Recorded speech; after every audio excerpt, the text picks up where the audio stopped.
Are you looking to grow revenues, increase profitability, or obtain financing? If so, you came to the right place. Running a business is all about leadership. How do you become a better leader? Learn from the successful entrepreneurs and business owners how to lead your organization more effectively. That's why we created Leadership Live at 8:05, Talking Small Business, to help you succeed with your host, Andrew Frazier, Business Growth Pro and CFO and founder of the Small Business Pro University. Every Tuesday evening at 8 p.m. Eastern, we're joined by experienced entrepreneurs and business owners who share their secrets to success via live stream. Also, every Friday morning, we release a new podcast episode. Either way, you will learn about developing your business leadership skills from our roster of highly performing guest experts. Leadership Live is one of the many valuable resources provided through the Small Business Pro University, empowering business owners to learn, profit, and grow. Find out more at sbprou.com.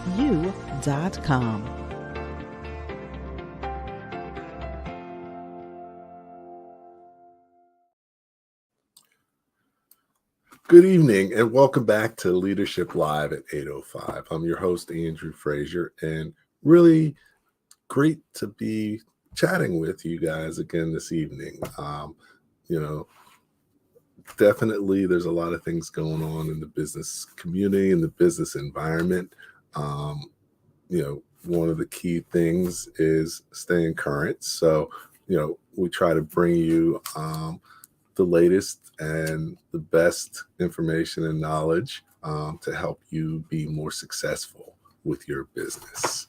As I always say, as an entrepreneur and business owner, your most important job is sales and marketing. So, we do dedicate a lot of shows to that. And this is one.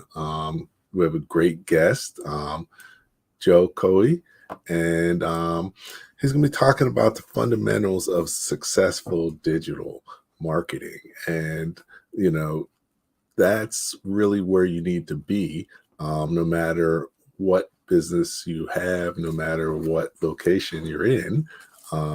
Maybe you need to do it a little differently, but you definitely need to have a digital presence and understand how that can help you be more successful in business. So very excited to welcome Joe to today's show.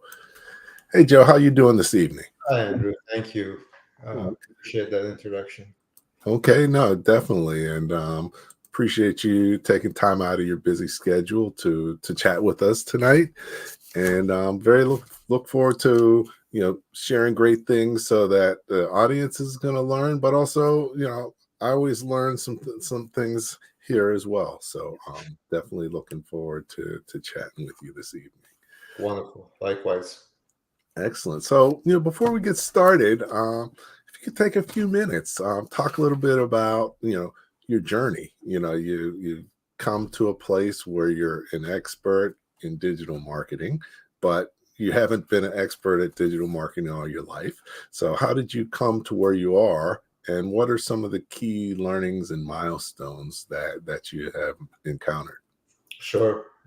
You bet. So I'll start from SalesX and I'll go backwards to the beginning. I started SalesX back in 2010. So for the past 13 years, we've been doing digital advertising and digital marketing.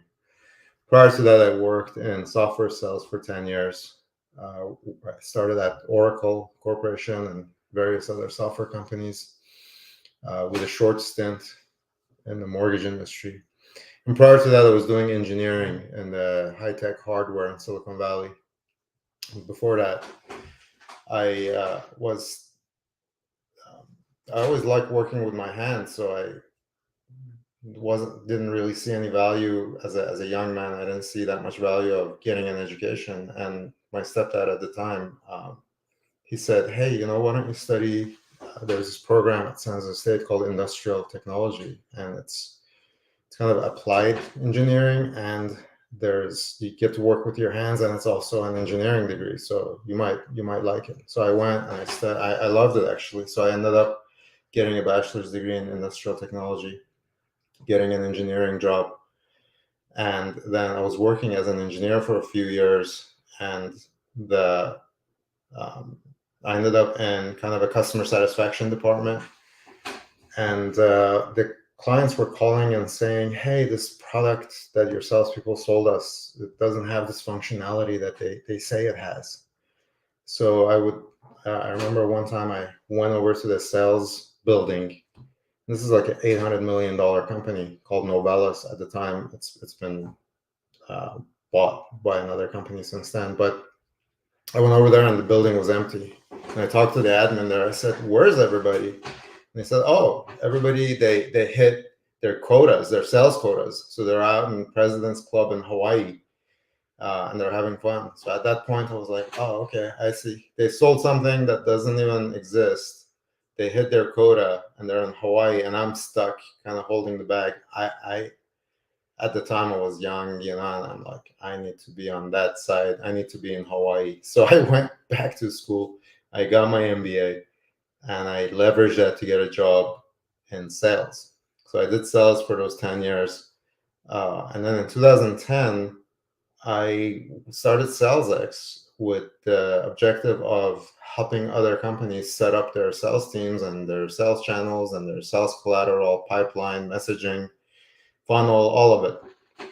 And the first handful of clients, this is back in 2010, they were suffering from poor sales because they really had a poor digital presence. They didn't have an up-to-date website. Their websites were old, clunky, didn't work well, didn't really show up in search engines.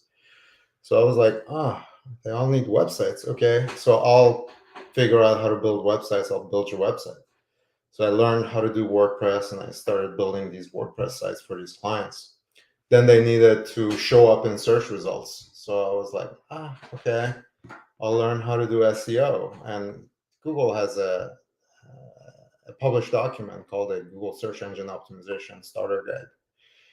And basically it's like 30 pages. It tells you what to do, how to SEO a website. So I started doing SEO on these websites, and then they needed paid ads. So I was like, okay, I'll learn how to do Google Ads, and I started doing Google Ads. Next thing you know, a year into SalesX, we went from a sales consulting company to kind of a digital advertising agency. And since then, we concentrated on digital advertising. We started scaling the digital advertising side with becoming a premier Google partner. We've won the U.S. Search Awards for best agency 3 times and 5 times overall. So we've, knock on wood, with a little bit of good luck and some good connections along the way and networks, we've been able to carve a niche for our agency, and we do some expert work. So that's where we are today. And in fact, today was Google Marketing Live, where the next big huge shift in this industry is happening. This industry has been like shifting every 6 months, but now like a giant shift is happening. Everyone's heard about it. It's the AI shift. So we'll probably get into that a little bit today as well. Okay. Excellent. So yeah, no, definitely it seems like your journey was through really the digital marketing age, because you started early on and you sort of just grew as the technologies changed and evolved. So that must have been pretty exciting, just seeing how things, and if you look back to when you started, how things were compared to now.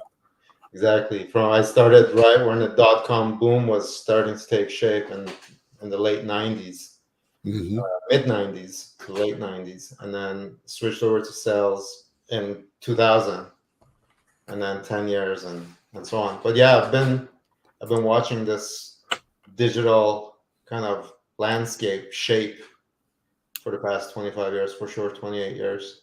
Okay, great. And we have a similar background in terms of studying engineering undergrad and seeing that actually it makes more sense to be in business. So, definitely made that shift as well and got my MBA. So, definitely as you evolve and as you learn, and also it depends on what you like to do.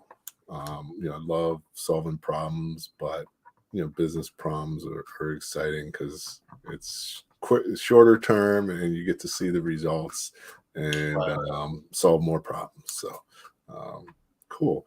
So, no, you definitely look forward to chatting about a whole bunch of great stuff with you, including AI. We had a session on ChatGPT about a month ago, and so we can continue on some of the things we talked about there as well. So, but before we do that, let me just take a minute out. We run this event or these shows through the Small Business Pro University. So let's just take a minute to see what the Small Business Pro University is, and I'll be back talking small business with Joe Kheoi.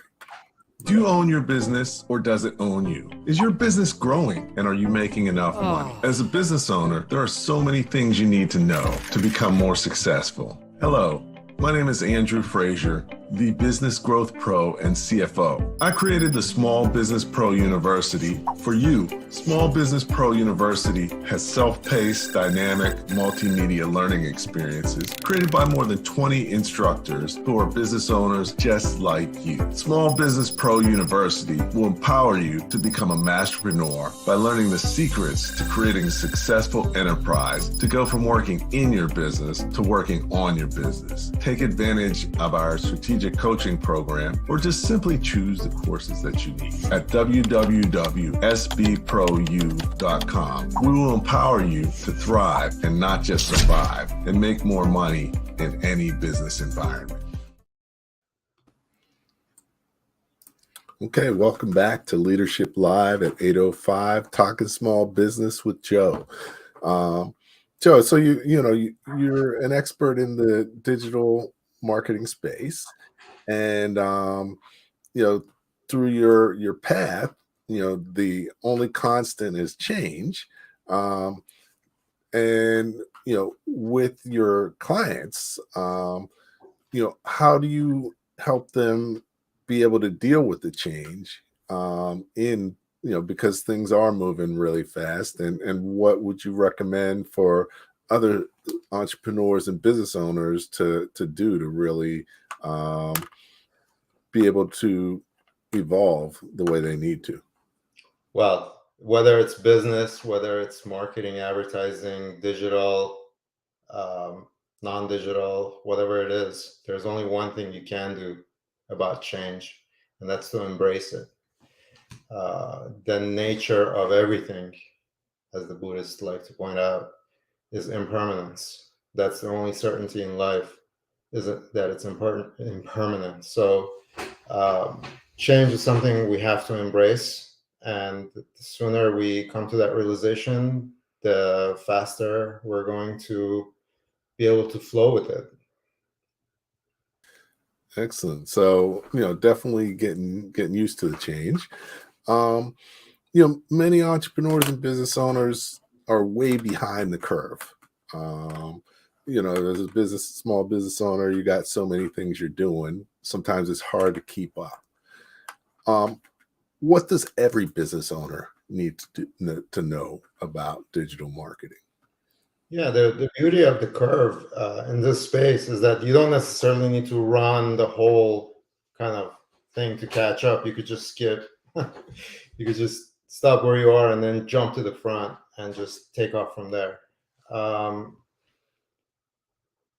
The thing that all the business owners need to be cognizant of is the nature of mobile and video, and the nature of the traffic that is out there on the web, and what people are searching for, how people are behaving, how they're doing a lot of comparison shopping. everyone has become their own little research guru, right? So any decision they want to make, they want to research it and research it and research it before they decide. And it's fun for them. And why wouldn't they? Right? If you have access to the information and you can research and find out the best answers, why not? That should be the way you do it. Well, for in terms of the small business owners, they need to keep in mind that, look, a lot of that research is happening obviously online and through reviews, okay, and through mobile devices and through video. So if you have the ability to hit those, let's say, hit those three things, that's why if you're behind the curve, you don't need to go start from the beginning and build it all out from the beginning. You could just go straight to those three things. Have something that's extremely mobile friendly. It's fast loading, fast. It's very readable in a mobile environment, and there's videos associated with it. So you have quick explainers. There's maybe product review videos.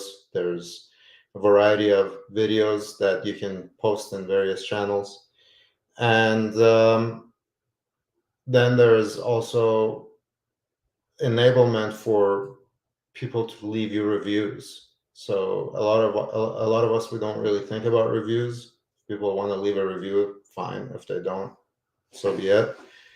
But reviews make a big difference for small businesses. So I have a friend of mine, which at 2009, when I left my last corporate job, I went to Hawaii to learn how to surf, and I met this fellow Kimo Chan. He's a surf instructor out there, and I called him on Christmas Day.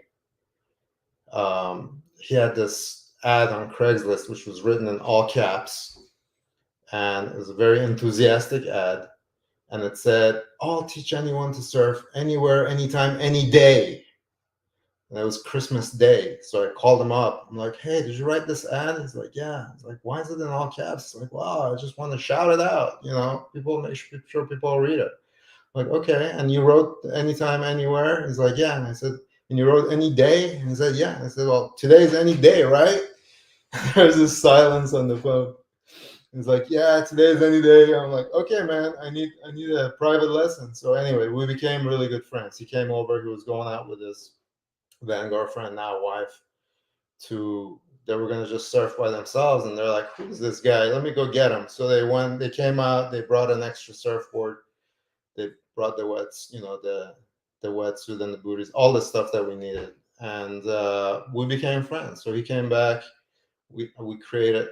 When I came back and started SalesX, he's like, "I need a website." So I created HawaiiSurfGuru.com for him. And Kimo became basically the Hawaii Surf Guru. He was already a Hawaii Surf Guru, but through that website, he became extremely well known. Then eventually we created a way for him to get reviews. So when he gets people on the beach, gives them a lesson, gets them back, they're nice and happy, endorphins pumping. As soon as they leave, he sends them a quick text with a short link that says, "Hey, you like the aloha, give me a review." And now he has something like 400 or 500 5-star reviews. So when someone's looking for private surf lessons anywhere in Honolulu, he's the one that has all the reviews, right? Other people, they might have 20, 30, 40 reviews, which seems like a lot, but he has like, I don't know how many he has now, but last time I checked, he had closer to 300 reviews, all 5-star. So he has the website. People go online, they buy the stuff online, pay for it online. He gets a little ping that says, "Ding, you got another lesson." He reaches out, says, "Meet me at the beach XYZ time tomorrow." They show up. He has all the stuff they need.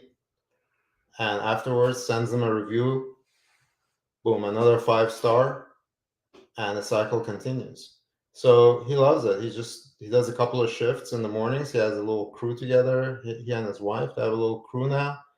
And, they go surf a couple hours every day, and that's it. That's their business. And it's enabled because of the website, the ability to buy online, even though it's a service, it's a lesson.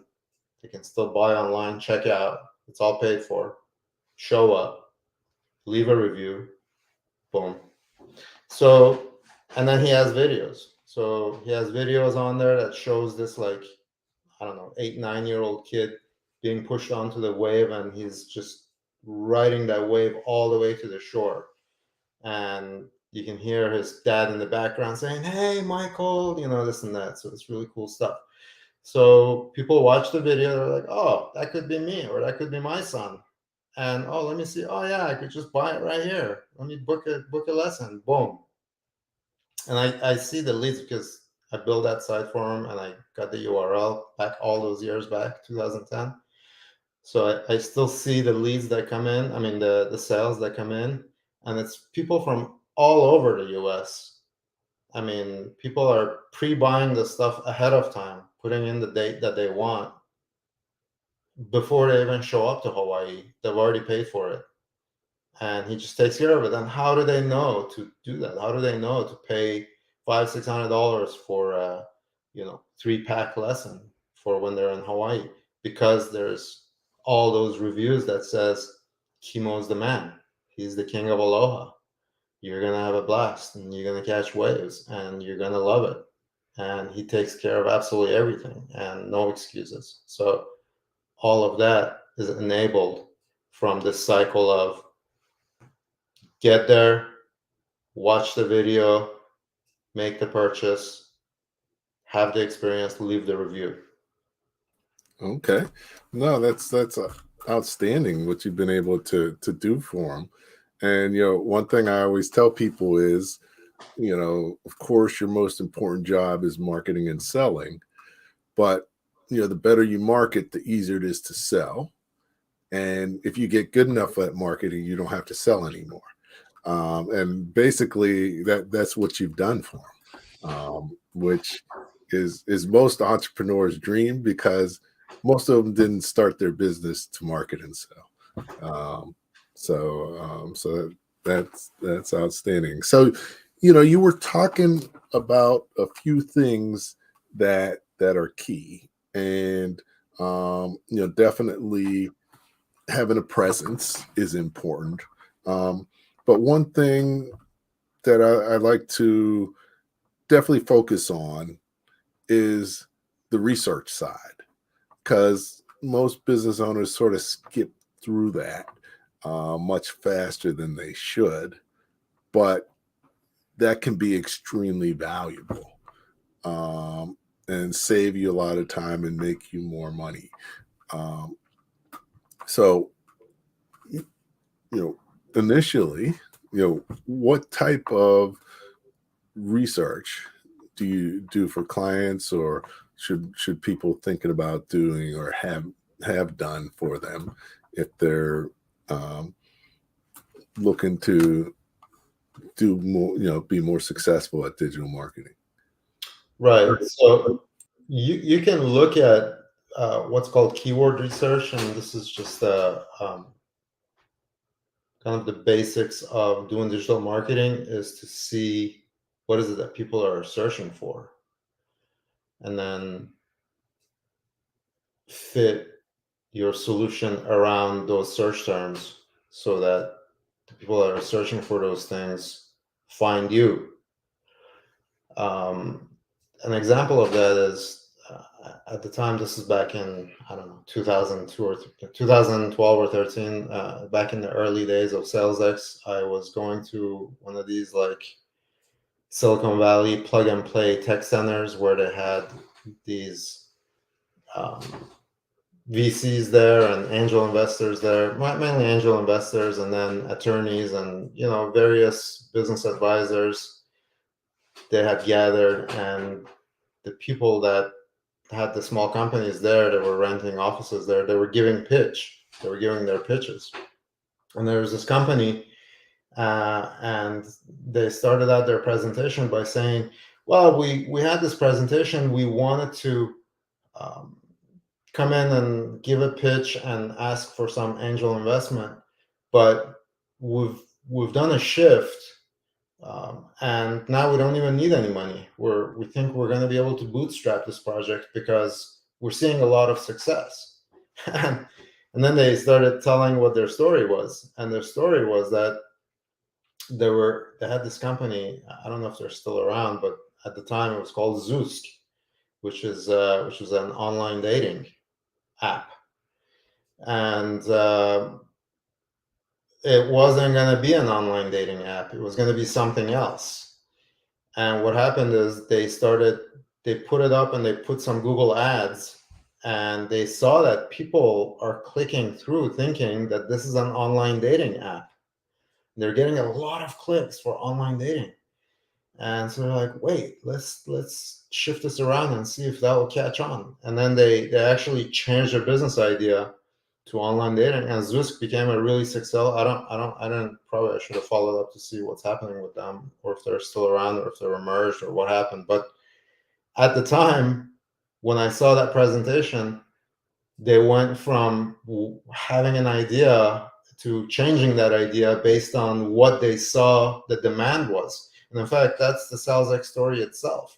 That's why it's called SalesX and not Marketing X or Advertising X. Because I thought in my head we were going to do this sales consulting stuff, and we ended up doing basically digital advertising, right? And that's where the demand was. So we had to shift. We had to shift our strategy to meet where the demand is. And the way that can happen is by doing the keyword research up front. And keyword research is something that Google enables you to do if you have a Google Ads account already running. So, and the Google Ads account is actually free to sign up for. And so anyone can sign up for Google Ads. They could watch some videos, learn how to use it, and then they could use the tools inside there to do some keyword research and see where the interests are. Now, it might take some expertise. If they need help, we can help them doing some. Okay, great. We can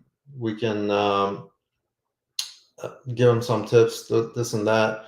Well, basically, for example, I was invited to this podcast to give a talk, and the audience, there were real estate agents. Okay, this was called lab coat agents, and I was like, the real estate industry is kind of taken over. The real estate industry is one of those industries that embraced the web really early on. So the verticals that are playing in that industry, they kind of own their market. It's really hard to break through. So I was like, well, let me do some keyword research and see what it's about. These guys, they're gonna have agents as their audience. Let me see if I can contribute. Even though I was in my head, I was thinking, like Zillow and Redfin and those kinds of, Realtor.com, those kinds of websites, they own that market. They absolutely they're all over it. So it's going to be hard to get anything out against those guys because they have the huge deep pockets. But once I did that keyword research, I found something extremely interesting to me, at least. I suppose if you're nerdy enough, it might seem interesting. And that was that while some of the keywords, the volumes are low and the cost per clicks are really, really high for some keywords such as real estate agent near me, or real estate agent San Jose, or listing agent San Jose, or selling agent San Jose, or any kind of agent keywords, those cost per clicks were really high. They were like 10, 12, 20 bucks even for a click.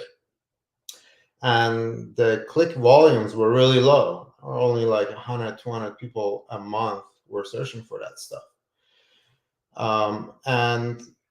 But then I noticed something else. I saw that people searching for house for sale in San Jose, or house for sale in Cupertino, or in Mountain View, or Sunnyvale, or home for sale, or apartment for sale, or condo for sale. Those are actually much, much higher volume searches, and those clicks are very, very low cost per click. I'm like, how can that be? And then, of course, it dawned on me how it can be because those verticals are extremely strong. They're keeping the cost per click's low because they're selling the leads at a fixed price. So they need to have that lead be profitable, which means they're not going to overpay for the clicks. It's not like a one-man show where you can come in and just pay whatever.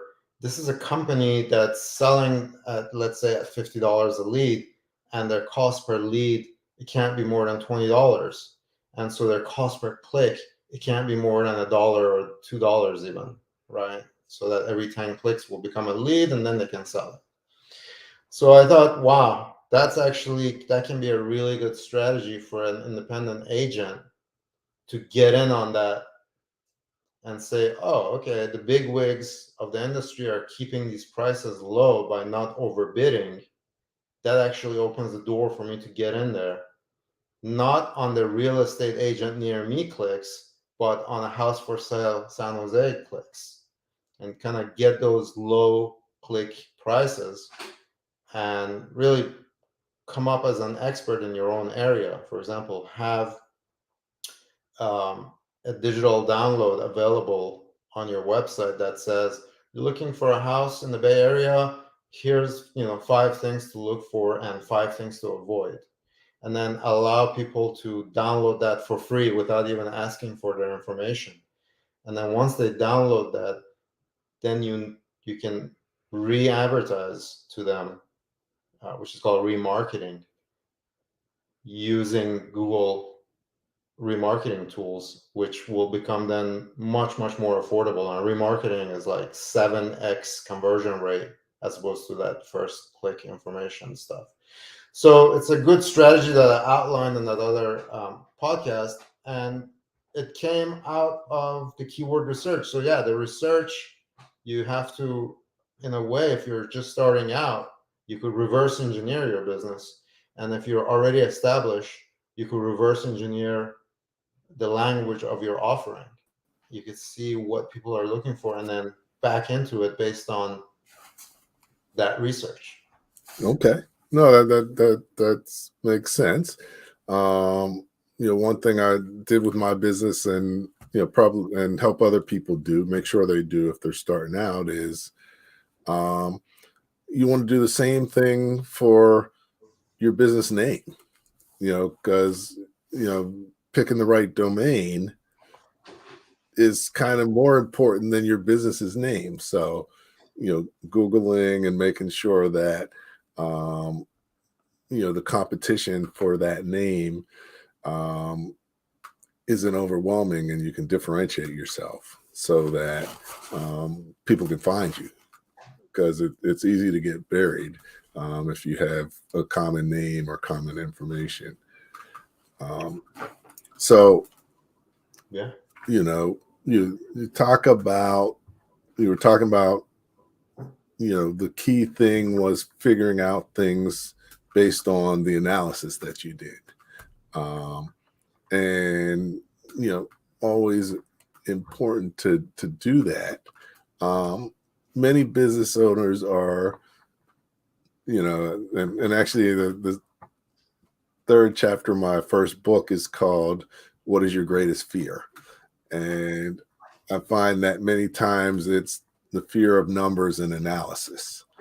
So, we have an engineering background, so it's not a big deal for us. But for many business owners, they're not, it's unlikely that they're going to do it themselves. So, as a result, they probably got to get help. However, like, everybody and their brother says they can help you market and sell more stuff.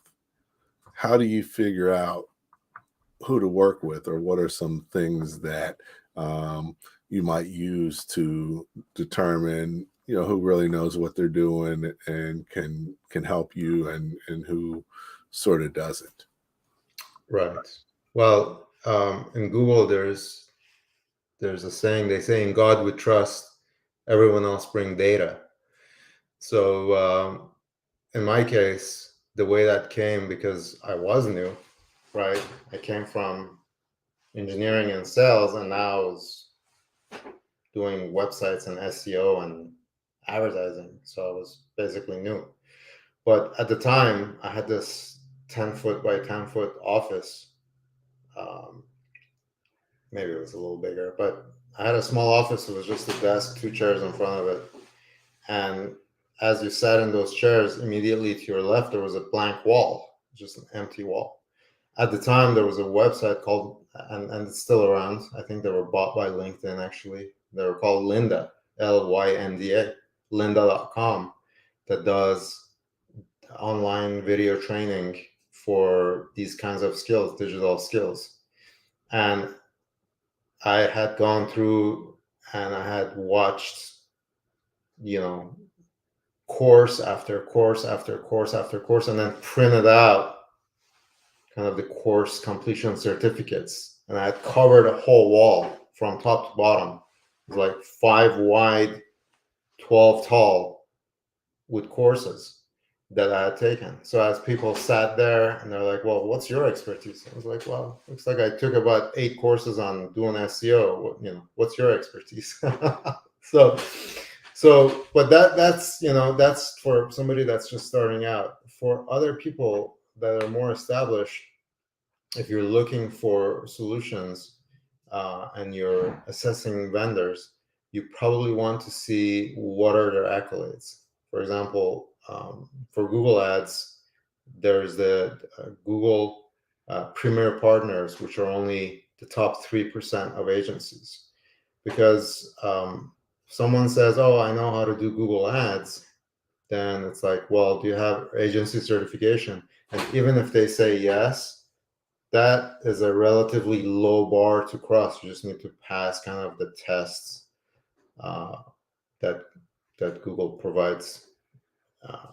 And you can study it on Google itself. And then you have to have $10,000 of spend under management over a 90-day period, which is actually extremely low if you run a couple of small accounts, you hit that number. So in terms of Google advertising, $10,000 a quarter, it's an extremely low number. So that's why if someone, for example, wants to go after finding someone to help them with Google Ads, and the person they find, they don't even have that low accolade, then for sure it's going to be the wrong person.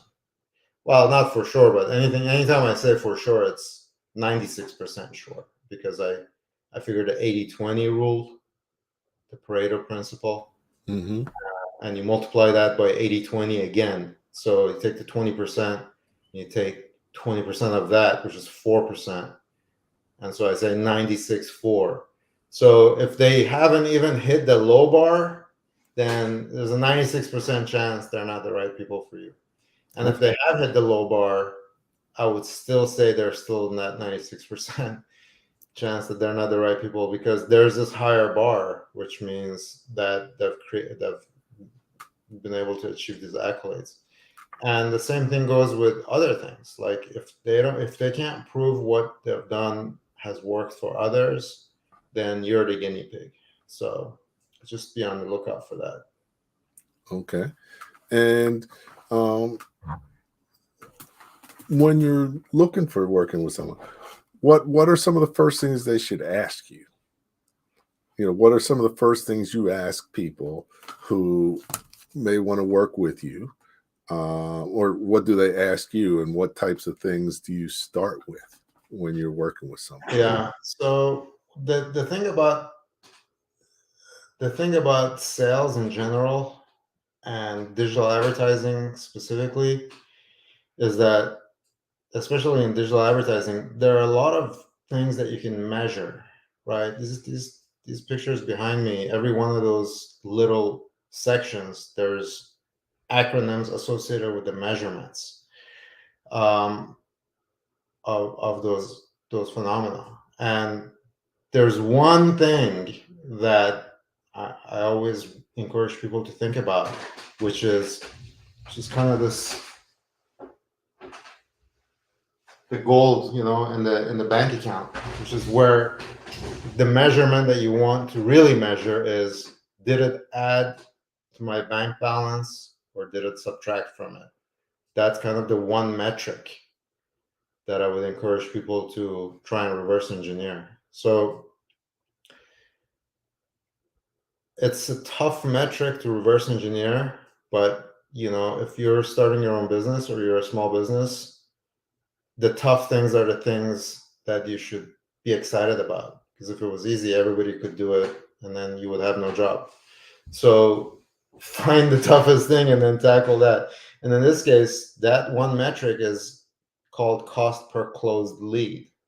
So if you're generating leads, you want to track those leads and then calculate the cost of what it took to actually close one lead versus what your service costs. So, for example, if you have a service that's, let's say it's $1,000 a month, and you expect the customer to stay with you at least 1 year minimum, maybe they stay 6 months, maybe they stay 5 years, but a good unit of measure is 1 year. So let's just say 10 grand is the lifetime value of one customer, just for the sake of keeping the numbers simple. Well, then you need to figure out what's your cost per closed lead. If your cost per closed lead is 8 grand, that means you had to keep that customer for at least a whole year, get the 10,000 for you to even make the 20% margin on it. So that's not a good cost per closed lead. You want the cost per closed lead to hopefully pay for itself within the first month. So let's say if you're charging somebody, $800 a month, $900 a month. So that's going to, after 1 year, it's going to be $10,000 lifetime value. Let's say on average, they stay 1 year, and that's $10,000. Well, if your cost per closed lead is somewhere in the $300 to $700, $800, even $900, which means after you get paid for the first month, you've broken even, and then after that, you're starting to make profits, then that's a good number. But if your cost per closed lead is going through the roof, you're getting all these leads, and you're like, yeah, I got leads, but then the leads aren't closing, or if they're closing, they're churning, or if they're not churning, they're the service price is not high enough to cover them, then you're looking at the wrong metrics. So I encourage people to always reverse engineer and say, all right, what am I selling? What's the lifetime value of a client going to be? And then what's a good cost per closed lead that I should have? And then based on that, back calculate what's a good cost per lead that I should have. And then from there, you can back calculate what's a good cost per click, because there are like conversion ratios at every one of these junctions. I need to show my ads 100 times to get 5 clicks. I need to get 20 clicks to get 1 lead. I need to get 5 leads to get 1 deal. And then from every 5 deals that I get, 2 of them make it 1 year. You're figuring out all those numbers that you said people don't like to figure out, and you're back calculating it all. And now you're saying, okay, my cost per closed lead has to be $180 or less. If it's more than 180, I don't want it. I don't care if you can give me 1 million of them. It's not gonna pan out. So, or whatever it might be $18. If it's e-commerce, then like average order value might be $35 on an e-commerce. Like we have a client, their average order value is $35, but they sell about $400,000 worth of stuff every month, right? So they're getting 10,000 orders, so or 1,000 orders. So no, 10,000 orders, yeah. So for that, their cost per conversion it cannot be more than 1/6 or 1/5. So 20% of that.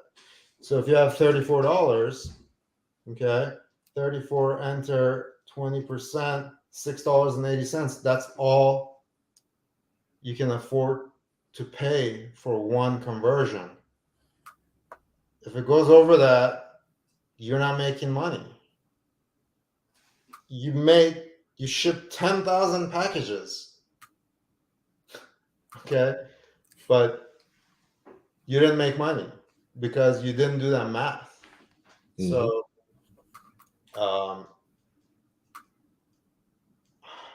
34 divided, yeah, 3,000. So Okay. So yeah, no, I mean, definitely, I really like how you sort of should start with your end goal in mind, and that's getting money in your account. Um, a lot of times marketing, they focus on getting clicks or getting you on the first page of Google. And all that's well and good, but that shouldn't be the overall goal of what you're spending. And it's important to understand that every dollar you spend is an investment. So you need to know what type of return that you should be getting. And if you spend $1,000 and get $1,000 in sales, you're losing a lot of money. If you spend $1,000 and you get $2,000, you might be breaking even. And so you really want to, I always say you should really be looking to get at least 4x what you spend in marketing, and preferably more. And that's sort of along the lines of what you're saying as well. So definitely good to hear that, because a lot of people don't really think in terms of that. And as a result, they tend to not get the results that they expected to in their bank account. yeah, there's a nuance there that's maybe worth mentioning, or maybe too far into the weeds. And the nuance is that if you're selling a product where there's a lot of follow-on sales, if you're selling a product that's one and done, that's one thing. Okay, you just sold one product, it's over. People moved on, they got what they wanted, and they're not buying anything else. Then what you're saying, or what I was saying earlier, is definitely, holds a lot of water. Okay, but sometimes people will keep buying stuff over and over and over and over again, right? Mm. It could be, I have a client of mine, they're in the tea business, and before they became my client, they've been our clients for 6-7 years, and before they became our client, my mom was buying their teas for like 20 years before that. So recently I was at my mom's house, and I opened their cupboard, and I saw one of their boxes from a long time ago, and I took a picture, sent it to him, and it's like, oh, that's the classic look. So that's a client that keeps buying. Over 30 years she's been buying from that same company. For that client, it might be okay to get one of those clients and just break even for the money that you paid. Okay.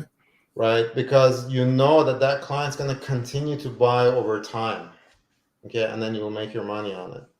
So that in our industry, that's called brand, where someone knows your brand. Mm-hmm. They're coming back because they're brand loyal, versus non-brand. Non-brand is someone that doesn't know you from Adam. They're looking for a general item in which that you sell, but your brand they don't know. So the non-brand, typically you're not going to make 4, 5, 6x return on investment on a non-brand, because those are generic keywords that everybody's bidding on. The idea is to get people on the non-brand, get them in, and then keep selling them over time. And then they become brand loyalists.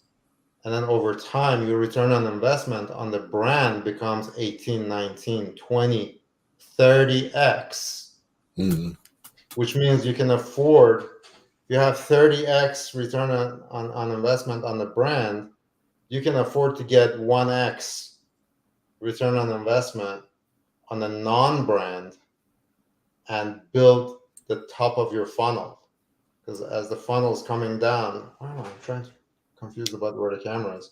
As the funnel is coming down, the top stuff is not kind of the top of this funnel. They're not really buying stuff. As they come down the funnel, they start to buy and buy and buy. They come out of the bottom of the funnel, they're buying stuff. So sometimes to get stuff to the top of the funnel, you just have to be convinced with break even. That's why that's not the ultimate measure. The ultimate measure is the cost per closed lead, which is at the end of the day, as long as you're making money and not losing money, you're good. You could break even for the top of the funnel stuff and make a killing for the brand stuff. And then when you mash them all together, your return on investment is 6x. But you made 30x return on investment on the brand stuff, and you made 1x return on investment or break even on the non-brand stuff. And when you mash them together, overall, it became a 6x return on investment. Or say in our industry, we say return on ad spend, because return on investment has to take into consideration cost of goods sold and all the other stuff. But return on ad spend is just strictly how much did I spend and how much did I sell. So they call that ROAS instead of ROI. Okay. But you can't really do that or figure it out without numbers and analysis. And I'm sure you're looking at it daily, weekly, or monthly. You got to look at the numbers because, you know, if there's a negative trend or a positive trend, you need to pick it up sooner rather than later. So it's something, you know, that pretty much needs to be actively managed either by the business owner or by their marketing team. Absolutely. So, yeah. So, you know, I think that, you know, you're sharing some great stuff. You know, I think definitely on the analysis and, you know, understanding what some of the key things you need to take into account if you're going to sell. The question on the other side, you know, I've been told that, you know, in this day and age, you really need to be a media company. What's your perspective on that, and what would that mean to you? Well, I think when I hear that, I'm imagining that people are talking about all the different social medias that are out there, whether it's Twitter, LinkedIn, Facebook, Instagram, TikTok, and a variety of other ones. I'm thinking that that's what they're thinking. And to some degree, it's true. But some items, they're not, people, they don't go on Instagram for that kind of stuff. So social media is, in my opinion, is like a passive, it's a passive channel where you're doing stuff and then you see something and you're like, oh, I like that. Let me take a look at that, or let me dig into that. But then there's this active channel where people are like, oh, I need this. Let me go find it. And normally they don't do that. If I need something and I want to go find it, I'm not doing that in Instagram or Facebook, typically. I'm doing it in like Google search or in Bing, you know, whatever it might be. Yeah. Right. So the idea is that for some things, social is absolutely necessary. Okay. But for other things, depending on what the client wants, social may not work. Okay. Well, thinking more just that, in terms of media, in terms of video, using media, not necessarily doing every type of media or social media. I think you talked about video being important, but at least probably that you need to be doing something on the digital media front. For sure. For sure. So you can't. And even what we're doing right now, this is video, right? Right. It's going to go online and it's going to act as video. So video is huge.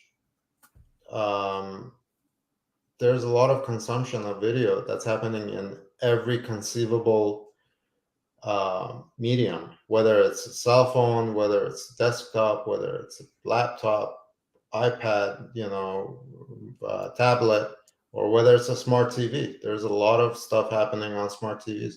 Even on my own home, at my home, I live in Silicon Valley. I often see the ads for a local, like a Chinese dim sum place, right? They're like, oh, we're here in Cupertino and we have fresh dim sum. We make it every day. And it's like, okay, cool. And I've actually gone over there because of that ad. I would have never heard about it, but I look at this stuff and I'm like, oh, that looks pretty good. So I'll check it out.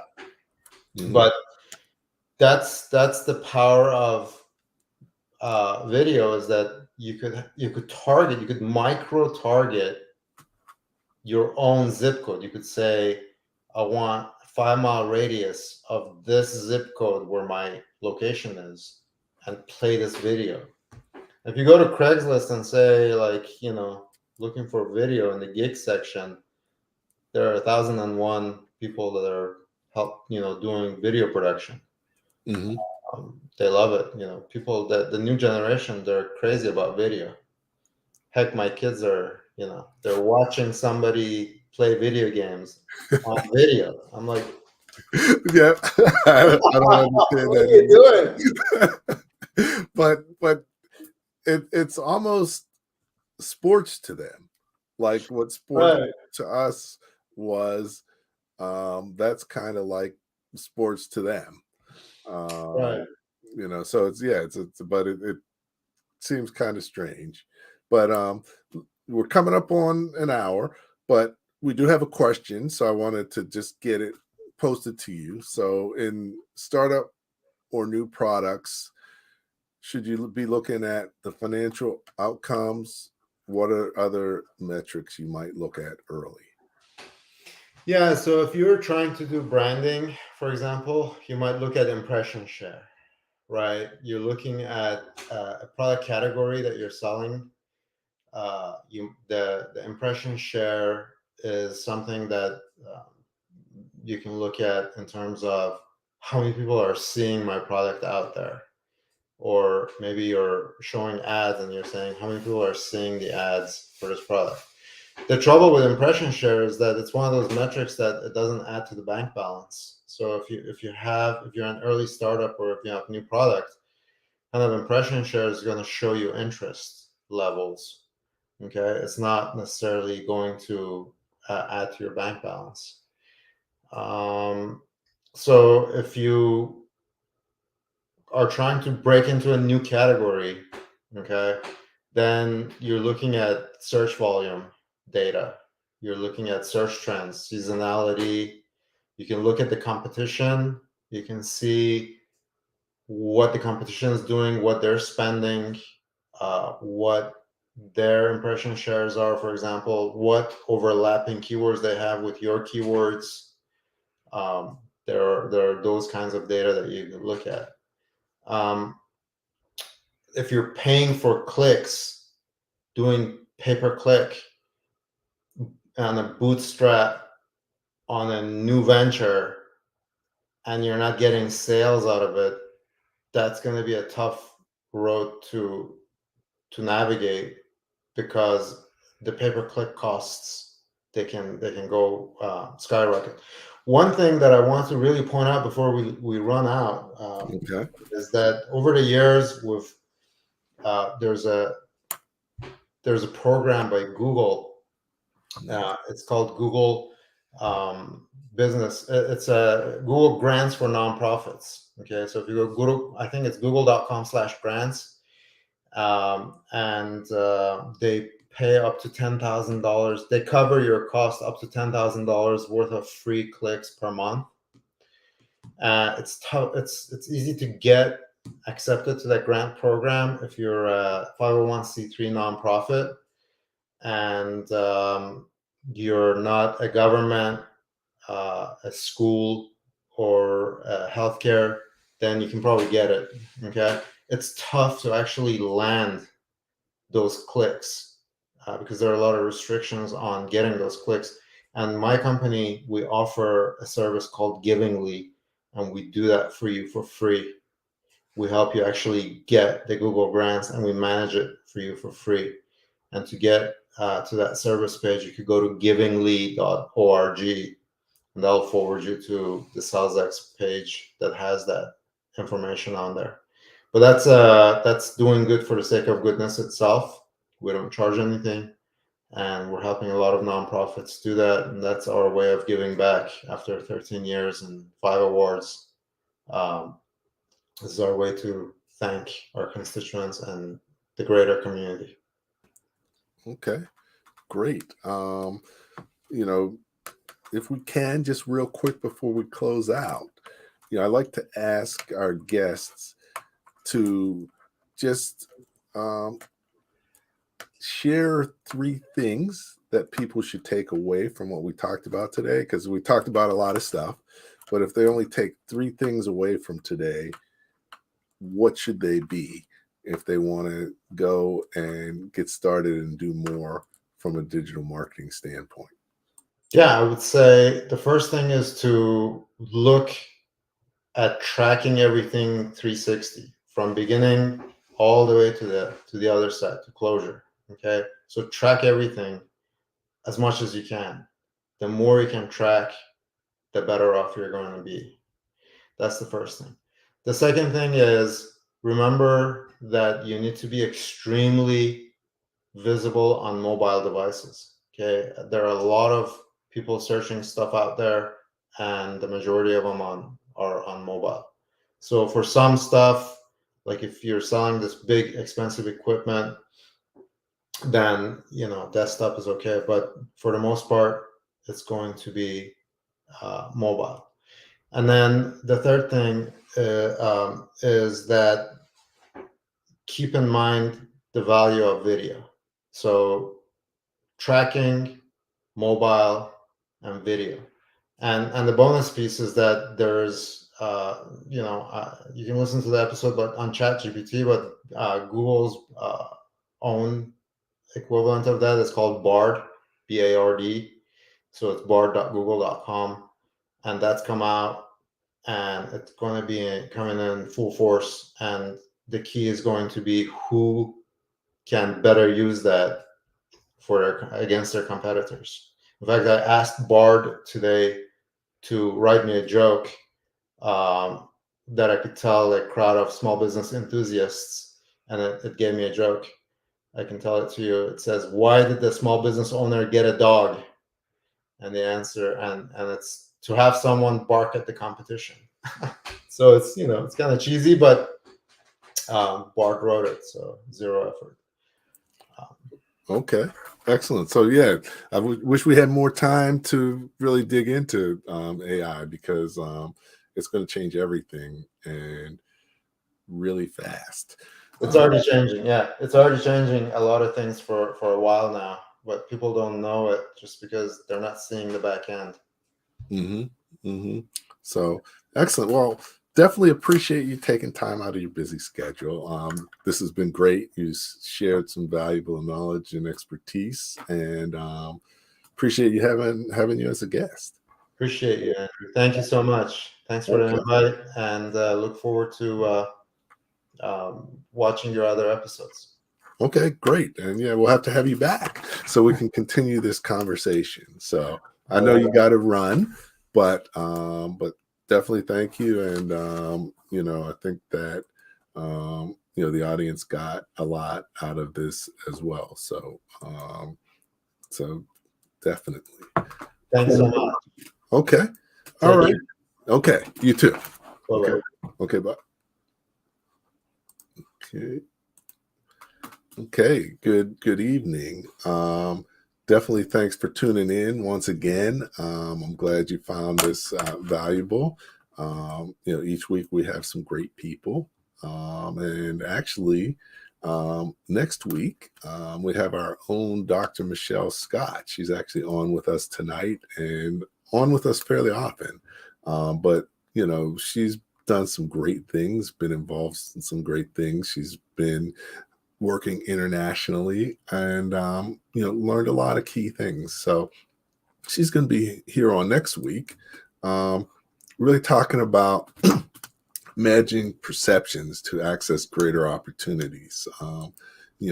Definitely being in different environments and different countries, makes it even more challenging to manage expectations. So these are some things that, as a business owner, as an entrepreneur, as a leader, it's very important for you to be able to do that. So I look forward to talking to Dr. Michelle Scott next week, and hopefully you will join us as well. So Dr. Michelle Scott, managing perceptions to access greater opportunities. And, at the end of the day, love having guests like Joe today, and really looking forward to talking to Dr. Michelle as well. And, as I always say, at the end of the day, the more that you know, the faster and more successfully your business will grow. Thank you for listening to Leadership Live at 8:05, Talking Small Business. Subscribe to our YouTube channel and to the podcast on your favorite podcast platform. Leadership Live is one of the many valuable resources provided through the Small Business Pro University, empowering business owners to learn, profit, and grow. Find out more at sbpro.u.com.